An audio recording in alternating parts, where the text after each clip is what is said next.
When she first met Henry, she had no idea she was getting involved with a mobster. And when she eventually found out, of course she had doubts. But by then, she was already too deep. She had already tasted the comfortable life, the easy money, the exclusive restaurants, the thrill of being with someone powerful. And walking away from that isn't so easy once you've gotten used to it. What's interesting is that, at first, Henry wasn't even attracted to Karen. It was only when she confronted him that he started seeing her differently, because what drew him in was her character.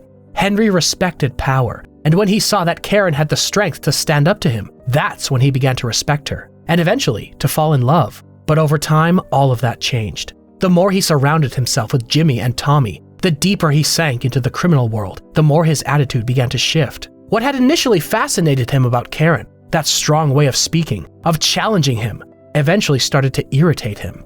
We saw it clearly in the scene where Karen confronted him for going out. Henry responded with aggression, with the same controlling instinct he had learned from the men he spent time with, incapable of tolerating anyone setting limits for him. But that scene was only a symptom of something bigger, because as Henry sank deeper into crime, we also saw how his attitude toward his wife and family changed completely. And we didn't just see it in his behavior, we saw it in the very structure of the film. Think about this. After the wedding, his children barely appear. We don't even see when they're born. Suddenly, they're just there. And that wasn't accidental. It reflected how Henry began to prioritize his life. His family took a back seat to the allure of the criminal underworld. The respect, the money, the luxuries, the power. All of that started to matter more than his role as a husband and father. And what we begin to see was a Henry who was increasingly absent. He spent more time with his friends than at home. He cheated on his wife without a shred of guilt. And the worst part is that he seemed convinced his family should be grateful, as if everything could be fixed with money.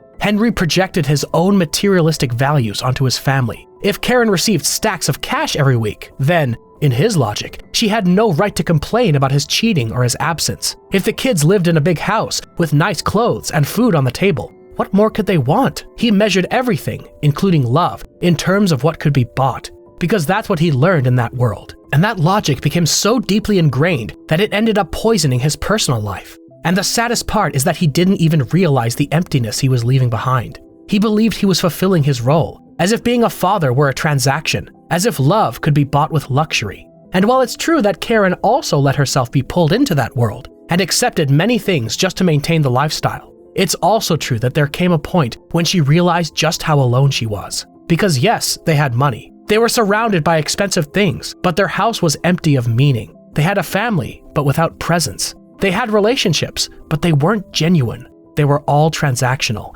Everything was a facade.